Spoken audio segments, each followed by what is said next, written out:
Commission की report मैंने अखबारात के जरिए पढ़ी, आपके मिर्च मसालों के साथ, क्योंकि पेट में जो कुछ उन्होंने पिछले कई सालों से खाया था उस हवाले से मरोड़ उठ रहे थे, उनको मौका मिल गया। मैं चूंकि कानूनी पहलू से आगाह नहीं हूँ, मैं वकील नहीं हूँ, तो मुझे एक बात ये समझ नहीं आई कि हमारा मौक़िफ़ सामने आए बगैर एक वन साइडेड रिपोर्ट किस तरह सामने आ गई।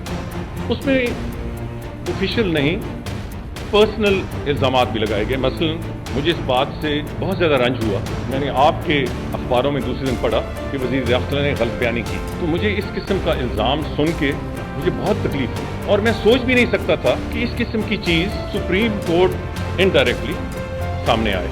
सुप्रीम कोर्ट तो एक मकाम सुकून है, मकाम साया है, मकाम इंसाफ है, वहाँ तो मुजरिम को भी बहुत खुले दिल से मौका फराम किया जाता अपनी सफाई का, बोलने का, उसे इज्जत से पेश आया जाता है। उसको मुजरिम उस वक्त तक मुजरिम नहीं कहा जाता जब तक उसके खिलाफ केस मुकम्मल ना हो जाए एविडेंस की बुनियाद पर।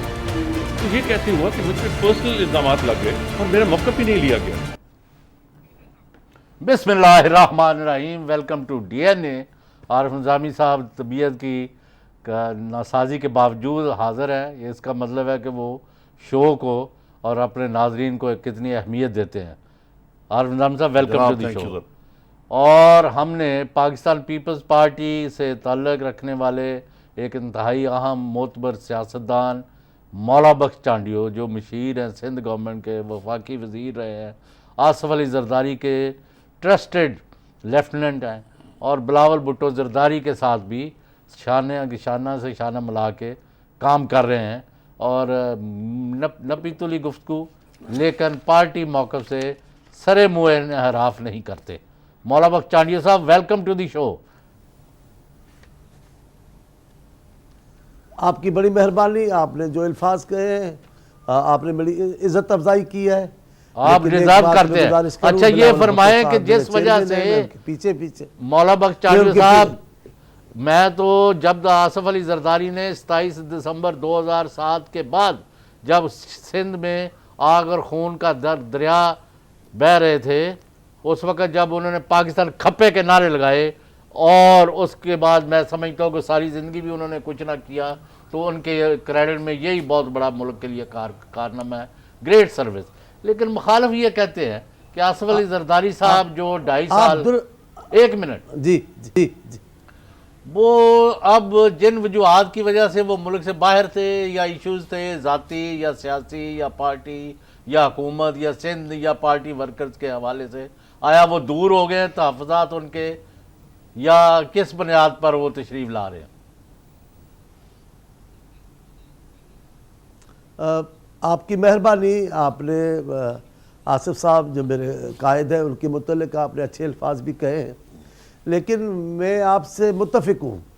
ये कुछ अक्ल के अंधे हैं जो हर वक्त तअस्सुब का चश्मा पहने बैठे हैं और जो मजाके उड़ाते हैं जरदारी साहब के पाकिस्तान खप्पे के नारे पर, उनको पता नहीं है। नहीं, बहुत बड़ी सर्विस है। पता नहीं कि किन हालात में आसिफ जरदारी साहब ने, बिल्कुल सही है, वो हालात बड़े खराब थे और नाजुक थे। आप समझ रहे हैं, ये अच्छे पाकिस्तानी इस चीज़ को, आप इस चीज़ को समझ सकते हैं। अच्छे पाकिस्तानी जब हर तरफ बीबी के कत्ल की बात, हर तरफ, अब मैं आपको एक बात, अगर आप नाराज़ ना हो, जब भुट्टो साहब अदालत के नाम पे कत्ल किए गए, जब उनको कत्ल किया गया, तब भी सूरत हाल था कि सिंध के लिए पाकिस्तान का नाम अजनबी बनता जा रहा था।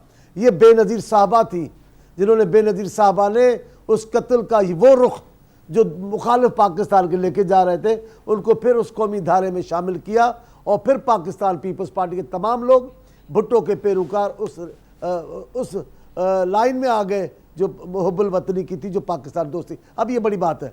अब फिर दूसरी बात, जब बीबी का कत्ल किया गया, आप निज़ामी साहब, आप और गुलाम सिर साहब, बखुदा मेरा दिल रोता है। बेनज़ीर भुट्टो इस अंदाज से रास्तों पे कत्ल करके खून में नहलाकर छोड़ देने जैसी न थी, और ये उनका इतना बड़ा कोई जुर्म न था जिसकी सज़ा ये दी जाती। बहरहाल, लेकिन उनके कत्ल के बाद उनके जनाजा जब आया, शी डाइड फॉर पाकिस्तान, तो जो सूरत हाल थी उसमें एक बेशक लारैब, लेकिन इस माहौल में गुलाम सिर साहब, मैं आपसे कहता हूँ, ये आसफ अली जरदारी साहब एक जुर्रतमंद पाकिस्तानी सियासतदान थे जिन्होंने हिम्मत करके वहाँ का पाकिस्तान खपे। वहाँ कोई दूसरा होता तो ये जुर्रत हरगिज़ नहीं कर सकता था कि ऐसे माहौल में पाकिस्तान खपेगा। लेकिन यहाँ तसुब का चश्मा पहले बैठे तजिया निकाल कर रहे थे, वो मजाक ही उड़ा रहे थे। मैं कह रहा था कि आने वाले दिनों में आपको पता चलेगा कि आसिफ जरदारी साहब के इस नारे की क्या अहमियत बनती है। और फिर उसी नारे की बदौलत हुकूमत इलेक्शन में भी आए, मियाँ साहब भाग रहे थे, मियाँ साहब को इलेक्शन में दाखिल किया और एक उसकी अहमियत बढ़ा दी उस इंतखाबात। अच्छा, लेकिन आप देखिए उसी के नतीजे में फिर मियाँ साहब तीसरी बार वजीर आजम बन गए। चाटियो साहब, उस 5 सालों में आपके जो बुरा लफ्ज नशर हो सकता था, शाया हो सकता था, वो चाटियो साहब, लेकिन उन्होंने खद्दा पेशानी से काम किया। मैं ये अर्ज करूँगा ना कि जहाँ तक जरदारी साहब के मियाँ नवाज शरीफ पे भी एहसानात का तल्लक है, वो तो बहुत है। मसलन 2014 के धरने से उन्होंने उनको सहारा दिया और बचा लिया, और तीसरे एम्पायर की उंगली ना खड़ी होने पाई, और इमरान खान जो है वो बेचारे बेनीनो नाराम लौटे। लेकिन जो गुलाम हुसैन साहब ने भी सवाल पूछा है वो ये है कि अब वो कौन से मारूजी हालात हैं जिसकी वजह से वो वापस आ रहे हैं। एक पल के लिए मैं कहता हूँ वो हालात जिस किस्म के भी थे, लेकिन आसिफ जरदारी साहब न जलावतन हुए, न भाग कर गए, न किसी केस से डर के। और डरना की क्या बात है, ये तो राणा सनाउल्लाह साहब है, कहती थी जेलों में जाना पड़ेगा, उनको पता ही नहीं है। पीपल्स पार्टी के छोटे छोटे मासूम कारकुन जेलें देख के आए हैं। ये पंजाब की खवातीन बहादुर हमारी, ये पंजाब के बहादुर नौजवान और बुजुर्ग शाही किले में सजाएं काट के आए। पीपल्स पार्टी डरने वाली नहीं है। हम हालात के मुताबिक जरदारी साहब गए, भाग कर नहीं गए, छुप के नहीं गए, सब। लेकिन ये तो ठीक है, सारी बात आपकी सबके सामने गए और हम कह रहे थे आएंगे। ये बताइए कि 23 तारीख को जब तशरीफ लाएंगे वो, तो कोई ख़ास इस्तकबाल का प्रोग्राम बनाया गया है या बस आएंगे और खामोशी से बिलावल हाउस चले जाएंगे? इंशाअल्लाह ताला पीपल्स पार्टी कारकुन आपको हर बार दिखाते हैं। बीबी लाहौर आए, बीबी कराची आए, बिलावल साहब रैली निकाले, बिलावल साहब लाहौर में एक दिन के लिए भी अगर पंजाब कारकुनों से, पंजाब पीपल्स पार्टी कारकुन आपको दिखाते हैं। पीपल्स पार्टी कारकुन अपनी क़यादत से इश्क करते हैं, पीपल्स पार्टी कारकुन अपनी क़यादत पे जाने निछावर करते हैं। पीपल्स पार्टी कारकुन थोड़ी तकलीफ में क़यादत से लाताल्लुकी नहीं करते। आसिफ अली जरदारी साहब ने बीबी के बाद पार्टी बचाई है, बीबी के बाद जमहूरियत को तसल्सल दिया है। उनका बहुत बड़ा कारनामा है आइन की बहाली, उनकी कानून साजी जितनी उनके दौर में, उस अदालत के दौर में। नहीं, वो तो ठीक है जी, वो तो माजी की बात हो गई, लंबी बात नहीं करता। मैं थोड़ी सी मुस्तकबिल की बात करना चाहता हूं। जब 23 को आएंगे तो आपको इस्तकबाल करेंगे, उनका वाल है ना, कोई रैली होगी। हम उसकी तैयारियां कर रहे हैं। जी यही कह रहा हूं, हम उसकी तैयारियां कर रहे हैं। आज भी कारकुन जमा हुए हैं, आज भी कारकुनों का जोश देखने जैसा था। हर तरफ वेलकम आसिफ साहब लगी हुई है। इंशाल्लाह आप 23 तारीख को देखेंगे कैसा उनका वालियाना इस्तकबाल होता है। अच्छा, ये बताइए कि अब जब जरदारी साहब तशरीफ़ लाएंगे तो बिलावल साहब जो हैं काफ़ी हद तक फ़ाल हो चुके हैं। गुलाम हुसैन साहब और मैं वहाँ जिसका वो जिक्र कर रहे हैं, बहरहाल वो यौम तासीस एक तारीखी मरला था। हम कई दफ़ा कह चुके हैं कि जब पीपल्स पार्टी की बुनियाद रखी थी हम वहाँ भी मौजूद थे, और ये 39वें 49th यौम तासीस पे भी मौजूद थे। तो उस लिहाज से और एक हफ़्ते में लगता है कि काफ़ी पार्टी को उन्होंने कंसोलिडेट किया, और वो बड़े अब बिल्कुल यानी कहना चाहिए कि is leading from the front. तो आया जो नए तनाज़र में वालिद साहब जो है वो कुछ बैकग्राउंड में बैठ के, जिस तरह प्रेसिडेंसी में बैठ के वो मामलात को हैंडल करते थे, उस तरह होगा, या फ्रंट फुट पे खेलेंगे नए दौर में? देखिए, ये बड़े अरसे से तासुर दिया जाता है मेरे कायद बिलावल साहब और आसिफ साहब के मुतल्लिक़ के उनकी नाराज़गी हो सकती है, वो फैसलों से राज़ी नहीं होते। नहीं, मैंने तो नहीं ये कहा। लाहौर में जिस दिन का आप तस्करा करते, मैं कहता, आपने नहीं देखा बिलावल साहब किस अंदाज से अपने वालिद के नारे लगवा रहे थे? आपने नहीं देखा वो किस अंदाज से उनके जो तकलीफ़ें बर्दाश्त की हैं आसिफ साहब ने, उनका तस्करा कर रहे थे। मैं समझता हूँ ईमानदाराना राय है आपके लिए भी और गुलाम साहब के लिए भी, मेरा अपना ख्याल है ये ताकत डबल हो जाएगी। उनकी मशावरत, उनकी दानिशमंदी, उनके मशवरे और बिलावल साहब की पुरजोश नौजवान क़यादत, दोनों कुव्वतें मिलकर मेरा ख्याल है ये बहुत बड़ा संगम होगा, शऊर का, ताकत का, तदब्बुर और ये का तो फैक्ट है और कि जोश का, चांडियो साहब वलवले ठीक का। कह रहे हैं। इंशाअल्लाह आज की इनके पीपल्स मिलने से पार्टी और नताज अच्छे होंगे। उसकी ताकत जो है वो आसिफ अली जरदारी और उनकी पॉलिसियां और प्रोग्राम है, उनके प्लसेस और माइनसेस जो भी हैं ना, वो जरदारी साहब के इर्द गिर्द पार्टी और लेकिन अब बिलावल साहब भी एक फोर्स के तौर वो पर अभी सामने उनको आए ना। असिस्ट करेंगे ना। जी हाँ, लेकिन गुलाम हुसैन साहब, मेरा अगला जो सवाल था, जो मैं यही पूछना चाह रहा था चांडियो साहब से, कि असल शो ऑफ फोर्स तो आपका 27 दिसंबर को है, और उसके अलावा बड़े जो जरदारी साहब जिस पाकिस्तान में वापस आ रहे हैं उसमें काफ़ी तब्दीलियाँ आ चुकी हैं।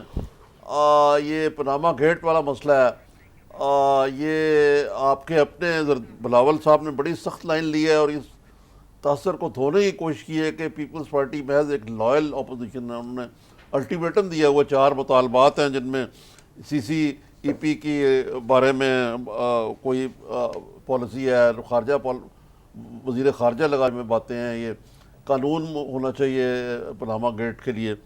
तो इन सारी चीज़ों के लिए क्या वाकई कोई सड़कों पे आने का अंदिया होगा, या कोई हुकूमत से मुज़ाकरात होंगे, कोई तहरीक चलाने का रहता है, या दोनों ऑप्शन चलेंगे? चलें, इसका जवाब आप दें तफसील से आफ्टर शॉर्ट ब्रेक।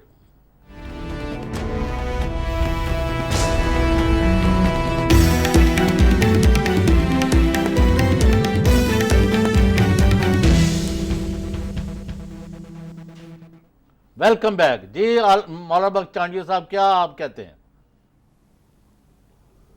जी गुलाम साहब, हम पीपल्स पार्टी सियासत करती है, खालिस सियासी जमायत है जिसमें दहशतगर्दी का, जिसमें इंतहा पसंदी का, जिसमें तशद्दुद का की कोई गुंजाइश नहीं। खालिस सियासी, और वो भी जमहूरी सियासत, पार्लियामेंट्री सियासत करती है। पार्लियामेंट्री और जमहूरी सियासत में बातचीत के रास्ते बंद नहीं होते, मुशावरत के रास्ते बंद नहीं होते, और बातचीत करके मसाइल हल करें और नताइज निकालें, इसके भी दरवाजे बंद नहीं होते। तो जब हम जदोजहद का आगाज़ कर रहे हैं, जो भी जदोजहद आप हमारी भुट्टो साहब से लेकर बीबी साहब, फिर बाद में देखिए दरवाजे बंद करके हम नहीं कर रहे कोई ऐसा रास्ता अख्तियार, हम दरवाजे खोल के बात कर रहे हैं। जो है हम जाहिर कर रहे हैं, छुप के कुछ नहीं करेंगे। बातचीत भी जाहिर हो सकती है। मेरे चेयरमैन बिलावल साहब ने तो कहा कि मैं 4 मुतालबात पेश कर रहा हूं, आप इनको मान लें। इसका मतलब हम ऐसा कोई रास्ता अख्तियार नहीं करेंगे जो सड़कों की तरफ जाए।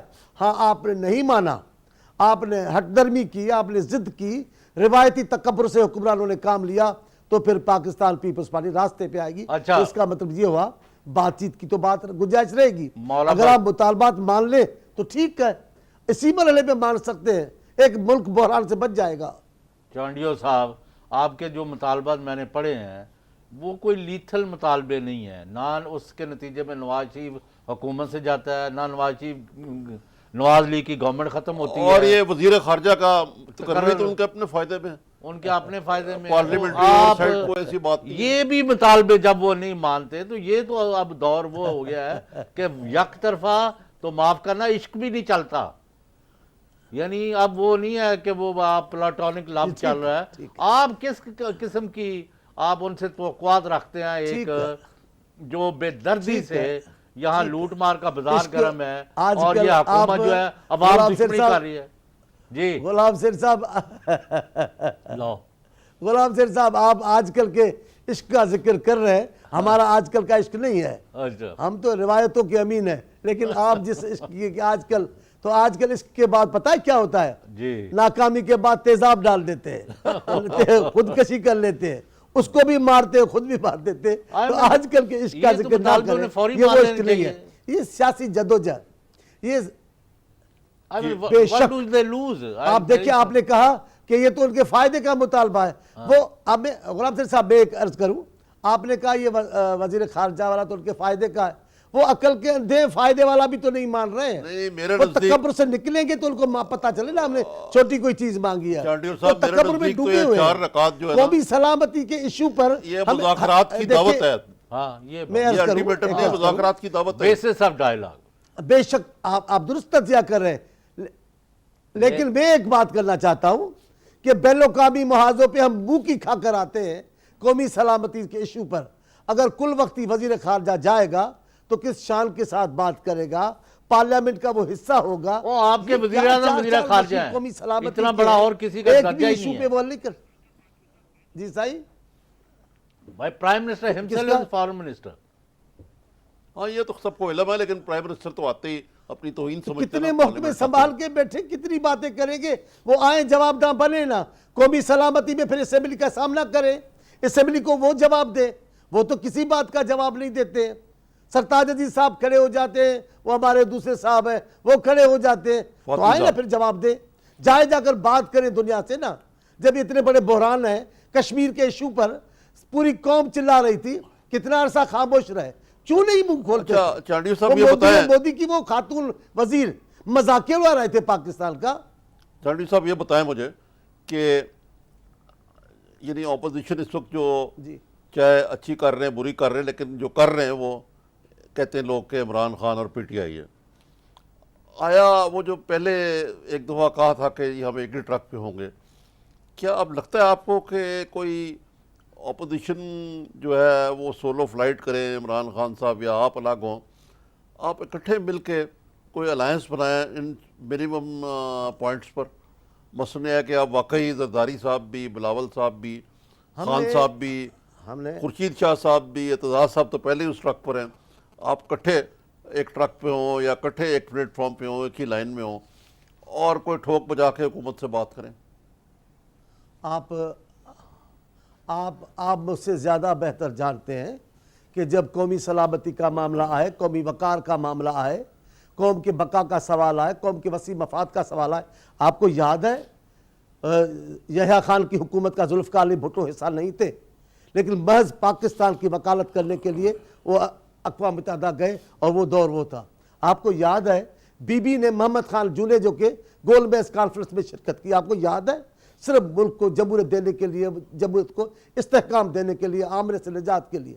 अगर इस मौके पे भी हमारे चेयरमैन ने तो कहा है, लेकिन जब वो बनने TORs बनाने जा रहे थे तब भी हमने कहा वो तो बदकिस्मती वहाँ बड़े तुरब खान दानिशवर बैठे थे जिन्होंने पीपल्स पार्टी की जरूरत नहीं है, पीपल्स पार्टी जरूरत नहीं है, अकेले देख लिया जो निकलना था। ये कहाँ पे दानिशवर बैठे थे? हमारे खुर्शीद शाह साहब का बयान आया, ये पनामा। अच्छा, आपका मतलब मतलब है आपके हवाले से पीटीआई के जब खान दानिशवर साहब जा रहे थे रायविंड, जी रायविंड जब जा रहे थे, जब रायविंड जा रहे थे, हम यहाँ ऐलान कर रहे थे कि हम साथ देंगे, रास्तों पे आएंगे। चेयरमैन साहब का बयान, उन्होंने कहा जनाब हमें पीपल्स किसी भी जमायत की और पीपल्स पार्टी कोई जरूरत नहीं, हम अकेले ले लो जी अकेले। फिर जो हुआ, फिर आपने देखी अभी मेरे एजाज साहब कहते रहे, खुर्शीद शाह साहब ने भी कहा है, लेकिन मेरे चेयरमैन ने भी कहा है हम वसी मफाद में हम ये जो तहरीक है उसकी कामयाबी के लिए तमाम जमहूरी पार्टियों से बातचीत करेंगे, तमाम पार्टियों को साथ लेकर चलेंगे। अगर खान साहब ने भी मुरवजा जो तरीक़ेकार है किसी इत्तेहाद और मुफाहमत के रास्ता अपनाने का, तो कोई कबाहत नहीं, हम कई मुखालफों से साथ में बैठे, सबके साथ बातचीत हो सकती है, कोई घबराहट की बात नहीं है। मौला बख्श चांडियो साहब मोहतरम, आप कितनी वो यानी खूबसूरत और यानी मीठी मीठी गुफ्तगू करते हैं कि बंदा जो है ना कहता है कि इन पर हमला करे या इनके साथ मिल जाए। जी, हैविंग सेड दिस, आपने नवाज लीग के साथ जो पंजाबी में हम कह रहे हैं ना कि वो नाड़ू आपका भी नहीं कटा, आप नवाज शरीफ का इस्तीफा नहीं मांग रहे, अगरचे आपने कहा है कि गवर्नमेंट चली जाएगी, आपने कहा है चांडियो साहब ने, और कोई नहीं कह रहा आपका। लेकिन मुझे बताएं कि ये चौधरी निसार अली खान क्या बेचता है? मेरा सवाल एक सेकंड बस मौका दे दें, पूरी बात कर लूँ जरा, आप बेशक जो मर्जी कहें। ये चौधरी निसार अली खान ने मुल्क के साथ बदतरीन दुश्मनी का मुजाहरा किया, सारा सूबा बंद कर दिया, KPK को बंद किया, इस्लामाबाद को बंद किया, नवाज शरीफ की हुकूमत बचाने के लिए। ये काजी फायज ईसा की जो रिपोर्ट आई है, ये नवाज शरीफ के कहने पर ये अमल करते हैं। इन्होंने डॉन न्यूज़ का भट्टा बिठाया, जनाजा निकाला, कौमी सिक्योरिटी को जो ब्रीच हुआ, ये इसके इतने जराइम हैं, आप उसका इस्तीफा मांग रहे हैं। नवाज शरीफ गवर्नमेंट के साथ आप मामला करना चाहते हैं। आप ही अपनी अदाओं पर जरा गौर करें। हमारी अदाएं बिल्कुल क्लियर है, हमारा प्यार भी बज़ाहिर है, सरे मैदान मीर अक्सब का नारा लगाते हैं। और हमारा इख्तिलाफ भी छुप के नहीं करते, मुनाफिकी नहीं करते। मेरे चेयरमैन की मौजूदगी में मेरे चेयरमैन ने लाहौर में, पूरे मुल्क में जहाँ गए आप सुन लें, नारा सुन लें, गूंज आपको भी आ रही होगी, गो नवाज गो, गो नवाज गो, गो नवाज गो। हम तो कह रहे हैं, हम कब इससे भाग रहे हैं। चौधरी निसार अली खान का मामला अलग था, उन्होंने आते ही जिस अंदाज से बातें की, जो बातें की है, मैं तो कहता हूं कि जराइम की लिस्ट ही बहुत है। कि ये जो अपने बने बैठे कि जनाब यहाँ कोई जी नहीं कीजिए बात। जी जाडियो साहब। हाँ, मैं कह रहा हूँ चौधरी निसार अली खान ने तो आबेल मुझे मार की बात की है। एक दिन पहले एक बार बयान दिया है पनामा के लिए, और आज तक उस बयान की खिंचाई हो रही है। कभी अपने कायद को डिफेंड करने नहीं गए। इस अंदाज से मजबूत आदमी है, वो समझते थे वो झूठ है तो झूठ को नहीं किया, लेकिन अच्छी बात थी। लेकिन यहां क्या किया है, कल एक मजाक कर दिया उन्होंने प्रेस कॉन्फ्रेंस, मुझे पता नहीं था मुझसे मिलने कौन आ रहा है। आप समझते हैं वजीर दाखिला इतने बेखबर होते, उनको डेलीगेशन का पता नहीं होता। ऐसी अगर बातें करेंगे तो मजाक ही उड़ाई जा सकेगी ना, और फिर औरों की मजाक ही उड़ा रहा। अच्छा, एक चांडिल बहुत साहब, बड़ी पार्टी है पाकिस्तान पीपल्स पार्टी, आपका जिसको जवाब नूरी लेते तस्लीम करती रही है, हैं और उसके चेयरमैन की मजाक निसार अली उड़ाना। खान पे तफसील से बात करते हैं ब्रेक के बाद। आप वो उनका भी मौका पे एक नशर करवा दें, फिर उस पर बात करते हैं आफ्टर शॉर्ट ब्रेक।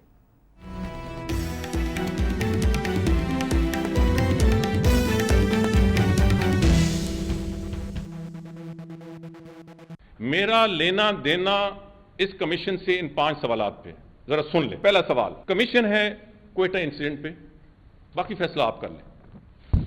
आप अहले सुन्नत वल जमात के वफ्द जिसकी क़ियादत मौलाना लुधियानवी कर रहे थे, क्यों मिले? इसका जवाब मैंने ये दिया, ये बात दुरुस्त नहीं है। मैं अहले सुन्नत वल जमात के वफ्द से नहीं मिला। दूसरा सवाल, अहले सुन्नत वल जमात को इस्लामाबाद में जलसा करने की इजाजत क्यों दी गई? इस्लामाबाद में जलसों की इजाजत देना या न देना मेरी जिम्मेदारी नहीं है। तीसरा, बहसीयत वजीर दाखिला आप नेक्टा एग्जीक्यूटिव कमेटी के चेयरमैन हैं, ये सबूत मिला है कि एग्जीक्यूटिव कमेटी का इजलास ही कभी नहीं हुआ। मैंने इस पर भी कहा कि यह बात दुरुस्त नहीं है। नेक्टा की एग्जीक्यूटिव कमेटी का आखिरी इजलास 31 दिसंबर 2014 को हुआ। बाद अज़ां इजलास के इनकाद में तात्तुल आने की वजह यह है कि नेक्टा एक्ट कानून के तहत एग्जीक्यूटिव कमेटी का इजलास नेक्टा के बोर्ड ऑफ गवर्नर्स के फैसलों पर अमल दरामद कराने या इन अमूर की अंजामदेही है जो बोर्ड ऑफ गवर्नर्स उनके जिम्मे करे। चूंकि बोर्ड ऑफ गवर्नर्स का इजलास ही नहीं हुआ, इसलिए एग्जीक्यूटिव कमेटी की मीटिंग भी नहीं बुलाई जा सकती। सवाल नंबर 4, यह साबित हुआ कि बोर्ड ऑफ गवर्नर्स का इजलास कभी नहीं हुआ, क्यों? मैंने इसका जवाब दिया, यह सवाल वजीर आजम ऑफिस से मुतल्लिका है। 5वां, वजारत दाखिला में सेक्रेटरी दाखिला के अलावा स्पेशल सेक्रेटरी भी हैं, स्पेशल सेक्रेटरी क्यों तैनात? मैंने इस पर कहा स्पेशल सेक्रेटरी की तैनाती कानून के मुताबिक, इसमें कानून की वाजिया गुंजाइश है। जी वेलकम बैक। हाँ जी, ये दरअसल बात है गुलाम हुसैन साहब, निसार अली खान साहब का एक नरम गोशा जो है हमेशा से रहा है इस किस्म की तंजीमों के बारे में, और वो मेल मुलाकात भी करते हैं। ऐसे लगता है कि उनका दिल ही नहीं है ये दहशत गर्दी के खिलाफ। और फिर ये बात भी हम चांडियो साहब से पूछते हैं कि भाई हर मरले पे यानी वो ऐसी तंजीमें जो खुद दहशत गर्दी का वहाँ को जिम्मेदारी कबूल कर चुकी हैं, उनके बारे में भी वजारत दाखिला ISI को ख़त लिख रही है कि जनाब ये बताइए क्या हुक्म है। तो ये आया ये पॉलिसी जैसे गुलाम हुसैन साहब ने कहा ये निसार अली साहब की ज़ाती है या इस वफाकी हुकूमत की नाकामी है? चांडियो साहब देखिए, वफाकी वजीर अपनी हैसियत में नहीं, ज़ाती हैसियत में नहीं, अगर वो जो उसको सरकारी हैसियत है, मनसब जो उसको है, उसके बैठ कर उस पर कोई फैसला करेगा तो वो वफाकी हुकूमत की तर्जुमानी करता है। मैं कहता हूँ ये अलग मसला है कि कौन क्या है, लेकिन मसला है कि चौधरी निसार अली खान साहब को भी एक किसी शख्सियत की तौहीन करने का कोई हक नहीं पहुँचता। अगर आपने किसी को बुलाया है मुलाकात के लिए तो इस अंदाज से इनकार करके ये तो आप अपने मेहमान की तौहीन कर रहे हैं। आप जुर्रत करें कि आपने बुलाया था, ये देता, क्योंकि जमायत इस्लामी ने जो बयान दे दिया है वो आपके लिए काफ़ी है, दूसरी जमायतों ने दिया है। हम कहते हैं ठीक है, इख्तलाफ हो सकता है उस शख्सियत से, लेकिन वो बहुत सारे लोगों के मंजूर नज़र होंगे, बहुत सारे लोगों के लीडर होंगे। आप ऐसे कैसे उनको बुला के उनको ऐसे लातलुकी का करें, मैं हम तो किसी की भी तौहीन, कानून है, कानून पे अमल दरामद आपका, लेकिन तौहीन की करने की तो किसी को इजाजत नहीं कि किसी की तौहीन की जाए। चांडिल साहब, उनको ये जुर्रत करनी चाहिए थी। नाखदीन कहते सारे हैं मामलात ऐसे कि कोई निसार अली आपके बहुत खिलाफ हैं, पीपल्स पार्टी के, हर वक्त वो मतून करते रहते नहीं हैं तो उन्होंने अभी जरदारी साहब को खुद फोन और किया है। वो जरदारी साहब के बारे में भी उनके मखसूस नुकसान ने कहा है। इसलिए पीपल्स पार्टी वाले इस मौके को गनीमत जान के, चौधरी साहब एतजाज हसन की भी कई दफ़ा इन्होंने बड़ी तौहीन की है, तो इसलिए आप ज़्यादा रगड़ा लगा रहे हैं निसार को, अदरवाइज कोई ऐसा मसला नहीं है। मैं आपको आज ईमानदारी से बता रहा हूँ निज़ामी साहब, चौधरी निसार अली खान अपने शख्सियत के लिहाज से, अपने अंदाज गुफ्तगू के लिहाज से, वज़ीर अज़म के सामने डट कर बहादुरी का मुजाहरा करने से, बाज़ औक़ात उनका हुक्म ना मानने से भी अपनी ताकत का मुजाहरा करने के हवाले से मुझे अच्छे लगते हैं, बड़े बहादुरी से करते हैं।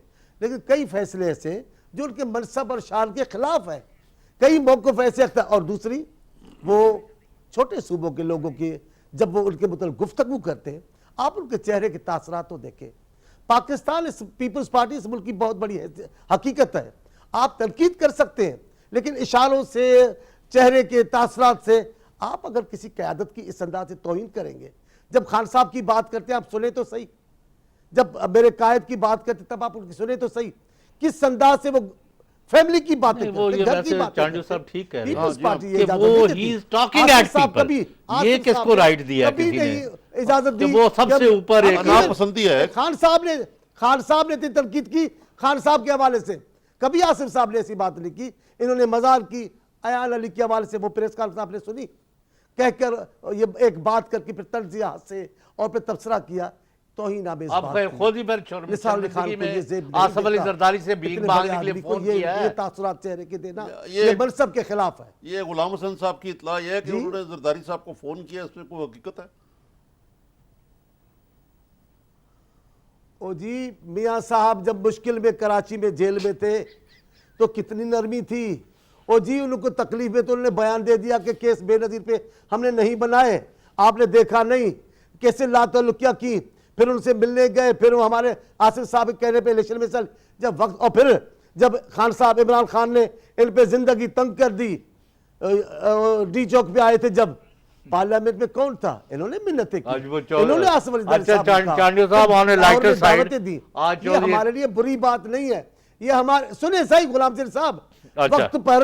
वक्त पर गले लगाना ये उनका काम है, और काम निकल जाए आंखें बदलना ये भी उनका शेवा है। अब उस पर तबसरा नहीं कर सकता मैं। अच्छा, वो आज चौधरी एतजाज हसन साहब ने कहा कि चौधरी निसार अली खान के सर पर दो चीज़ों का बोझ है, एक तो एतजाज हसन के जो उनके खिलाफ, यानी उनकी हुकूमत के खिलाफ जो उनका दो टोक और बड़ा वो डट के बयान करते हैं, एक तो वो बोझ उनको नहीं चैन से लेने देता, और एक दूसरी चीज़ है जो मसनूई है।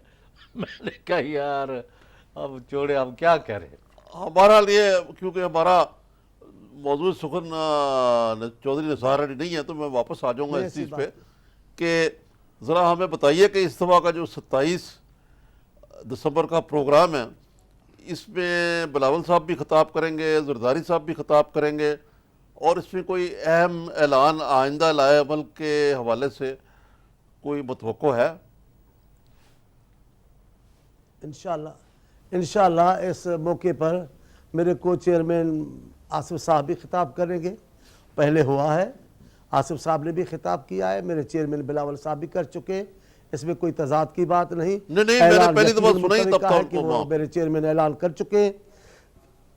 जी जी हाँ जी, हाँ आप थे ऊपर बैठे, मैंने देखा था आपको, मैंने देखा था वो कोने में, आखिरी कोने में बैठे हुए थे, एक तमाम दोस्त दानिश और हमारे बैठे हुए सुन रहे थे, मैंने आपको देखा था, और बहुत सारे दोस्त हमारे थे।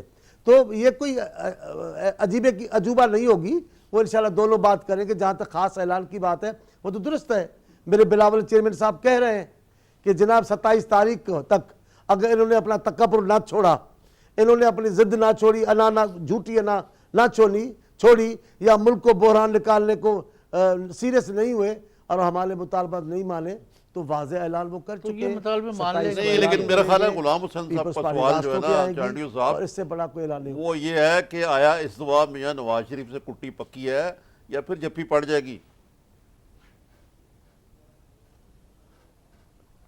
हमें हमारी जप्फी जमहूरियत के साथ है, हमारी दोस्ती जमहूरियत के साथ है, हम जमहूरियत के लिए मरने को तैयार हो जाते हैं, तो अल्लाह करेगा उसको खतरा नहीं होगा। मियाँ साहब के साथ दोस्ती है, वो हमारे सिंधी में कहते हैं बबूल का दरख्त है उससे बेर मांगने हैं। मियाँ साहब से और मुस्लिम लीग से वफाक की तवक्को करना बबूल से बेर मांगना है और कुछ भी नहीं। ये वैसे माफ़ करना, ये बात चांडियो तो साहब से भी सवाल है और आपसे भी, उनका नून लीग का जो अनफॉर्चुनेटली मौक़िफ़ है कि जिस बंदे को निकालते हैं थोड़ी देर बाद उसको क्लीन चिट करके बेस से वापस रखते हैं। अब परवेज़ रशीद को भी दोबारा बहाल कर रहे हैं, उसके बाद निसार अली की भी।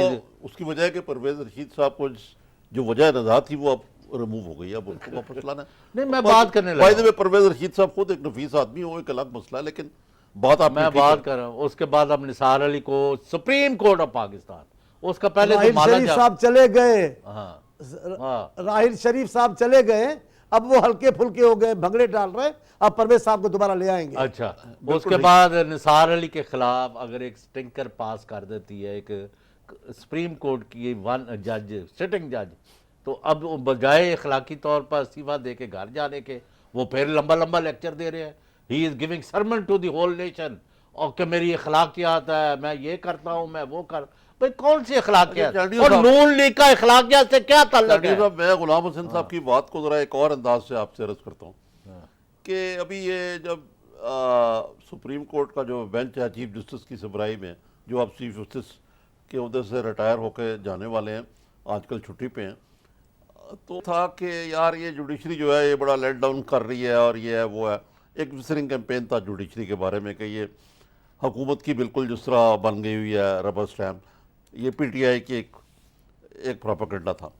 अब उसके बाद जो काजी फायज ईसा का जो वन मैन कमीशन का जो फैसला आया वो हुकूमत की काउंटर टेररिज्म पॉलिसी के खिलाफ आया।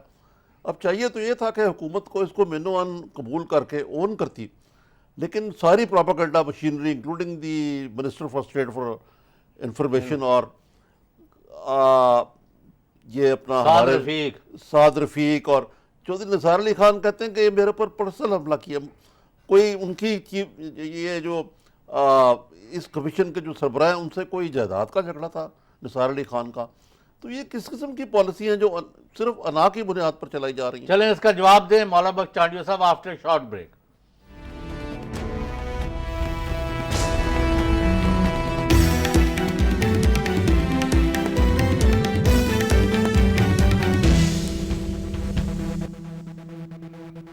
Welcome back.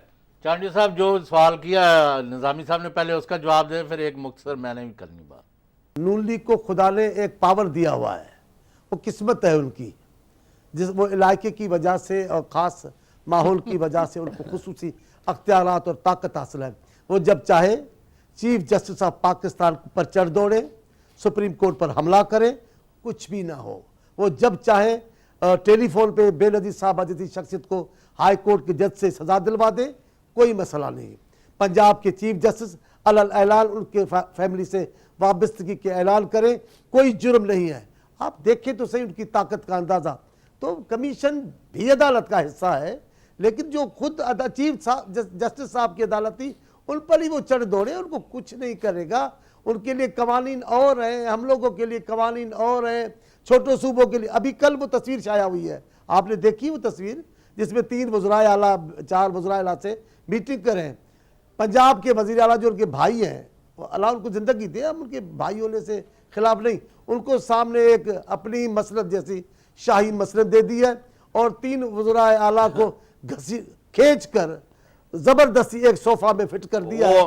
तीनों अब अजीब गरीब अंदाज में बैठे। वो चांडियो साहब वो सैंडविच है, वो क्लब सैंडविच है। इस तस्वीर को देख के आप क्या समझते हैं?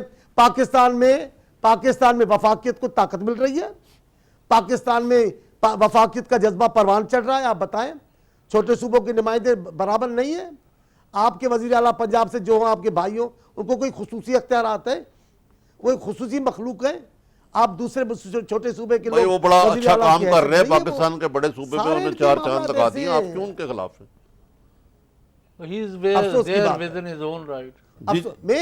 मैं तो कह रहा हूँ निजामी साहब, गुलाम इनके जमाने में गलत है जो बिद्दतें दाखिल हुई है, जिस अंदाज से जिस अंदाज से सुने जिस अंदाज से इन्होंने सूबों को रास्ता दिखाया है वफाक से लड़ने का, वो आने वाले दिनों में पाकिस्तान के लिए अच्छा नहीं है। नहीं अच्छा, बिल्कुल ठीक है। इलेक्शन जो है साल में होता है या 1.5 में, यही वक्त है।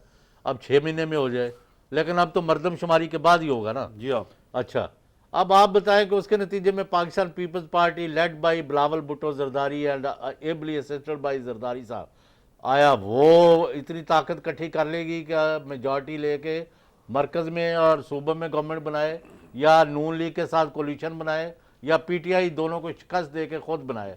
आप अगला नक्शा क्या देखते हैं? देखिए मैं ये तो ज़रूर देखता हूँ, सिंध में आज भी पीपल्स पार्टी का मुकाबला नहीं।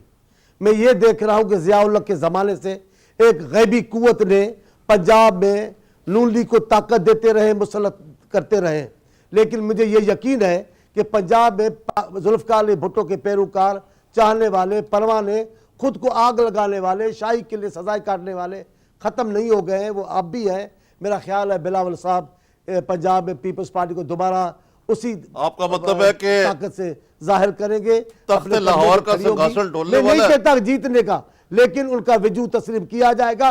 आपको कबूल करना होगा कि पीपल्स पार्टी पंजाब में मौजूद है। ये बताइए कि पीटीआई खासतौर खान साहब की तरफ से खासे पर्सनल हमले भी हुए हैं जरदारी साहब के बारे में, बिलावल साहब के बारे में, मोहतरमा के बारे में,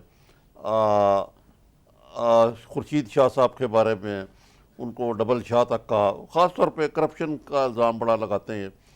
तो आया आपने सब चीज़ों को खिंदा परेशानी से बर्दाश्त करके जमहूरियत की खातर, जैसे आप कह रहे हैं कि जमहूरियत की खातर नवाज शरीफ को बर्दाश्त कर रहे हैं आप, तो ये भी आया आप इसको दरगुजर करके आगे चलने को तैयार हो गए अगर आइंदा इस किस्म की पर्सनल बातें ना की जाए?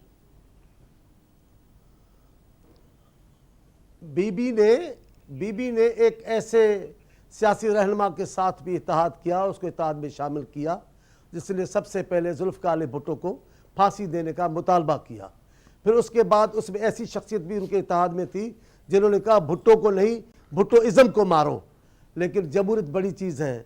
भुट्टो साहब जमहूरियत के लिए कत्ल हो गए, बीबी जमहूरियत के लिए कत्ल हुई हैं, तो हो सकता है उनके बेटे, उनके वारिस, और फिर आसिफ साहब ने भी ऐसा किया। वो सारी अपनी ज़ाती दुश्मनियाँ भूल कर जमहूरियत को इस्तेकाम देना चाह मियाँ साहब के साथ।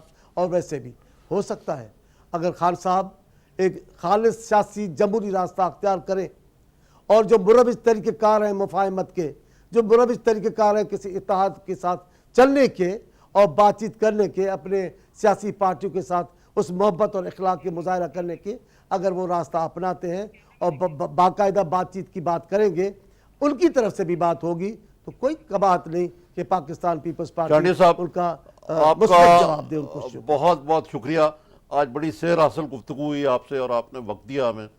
नाजरीन, आज हमने मौला बख्श चांडियो साहब की गुफ्तगू सुनी और उन्होंने बताया कि 23 को जरदारी साहब का कराची में भरपूर इस्तकबाल होगा और 27 में जो जलसा होगा उससे जरदारी साहब और बरखुरदार बिलावल भुट्टो साहब यानी चेयरमैन और को चेयरपर्सन ख़ताब करेंगे और वहाँ अहम ऐलानात होंगे।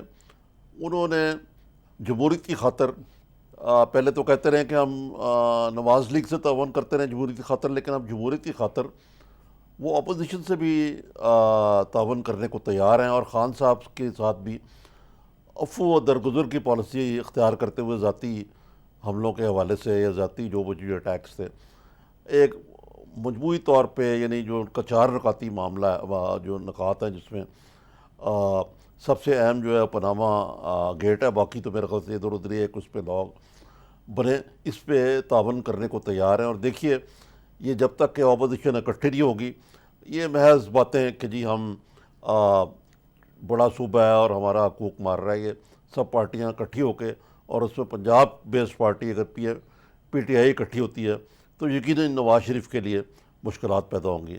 नाज़रीन, खुदा हाफ़िज़। कल इंशाअल्लाह आपसे दोबारा मुलाकात होगी।